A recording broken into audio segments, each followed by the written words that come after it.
How to change the subject to save your sanity. This is the daily dose of Dawn at Dawn, number 42, videos designed to expand your thinking. At one point in my life, I had a romantic partner, a boss, and a parent that all shared very different beliefs than I had on certain subjects.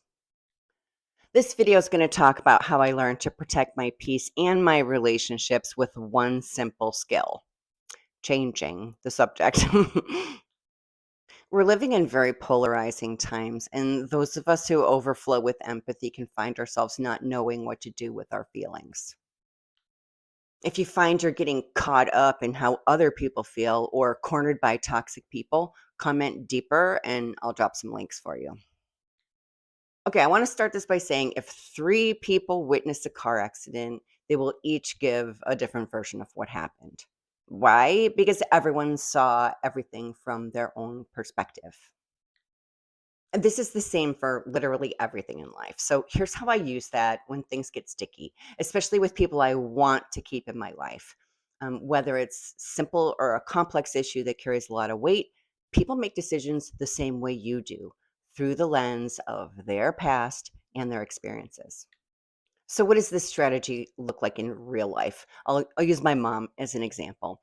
I loved my mom, rest her soul, but we did not see eye to eye on many, many things. Some things my mom would get on board with, like the paleo diet. She lost a lot of weight and was happy and talked about it forever. On the other contentious topics, I just knew I was never going to change her mind, and I needed to stop feeling frustrated about that. My mom had certain things that she really loved. The work she did with her church, her dog while he was with her, her patio, and cooking.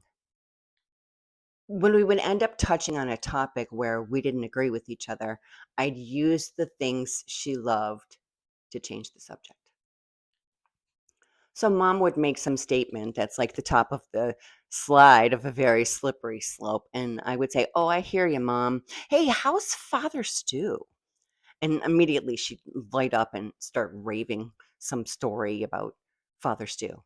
All of the contention completely forgotten.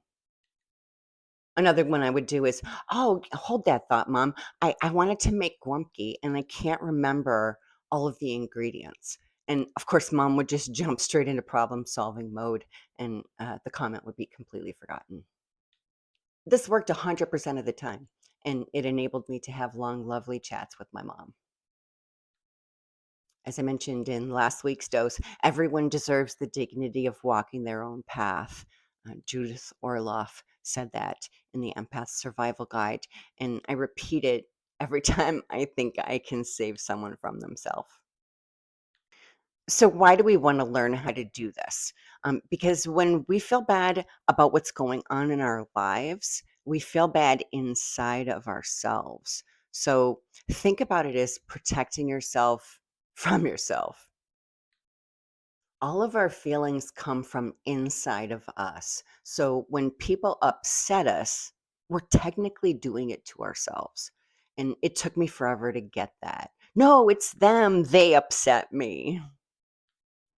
But like George Carlin once said, you can't defeat hunger by taping sandwiches on your body. Nothing outside of you can make you feel better. You do that for yourself.